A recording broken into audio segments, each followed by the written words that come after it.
Israel అంటే యుద్ధాలు, terrorism, Jerusalem, devotional places, పాలస్తీనా problem, Hamas, Hezbollah, Houthi ఇవి మాత్రమే కాదు. ఇప్పటిదాకా మనం విన్న ఇజ్రాయెల్ ఇంతే. ఇజ్రాయెల్ అనగానే ఇవి మాత్రమే మాట్లాడుకున్నాం.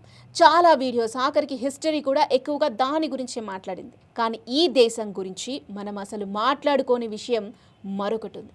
అదే వాళ్ళ ఆర్థిక విజయం.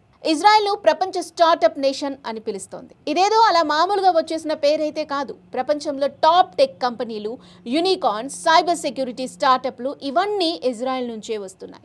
ఇజ్రాయెల్ సైజ్ చూస్తే మన దేశంలో ఉన్న కొన్ని జిల్లాలు కూడా అంతకంటే పెద్దగా ఉంటాయి. అవును, భారత్ కంటే ఇజ్రాయెల్ 148 టైమ్స్ చిన్నది.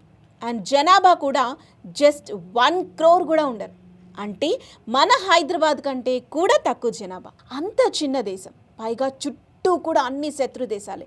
అటు చూస్తే ఈజిప్ట్, సిరియా, లెబనాన్, జోర్డాన్ ఇవన్నీ కూడా ఇజ్రాయెల్ అంతు చూడటానికే కంకణం కట్టుకొని ఉన్నాయి. ఇరాన్ లాంటి దేశాలైతే ఓపెన్గా ఇజ్రాయెల్ని వరల్డ్ మ్యాప్లోనే లేకుండా చేస్తామని సవాల్ చేస్తున్నాయి.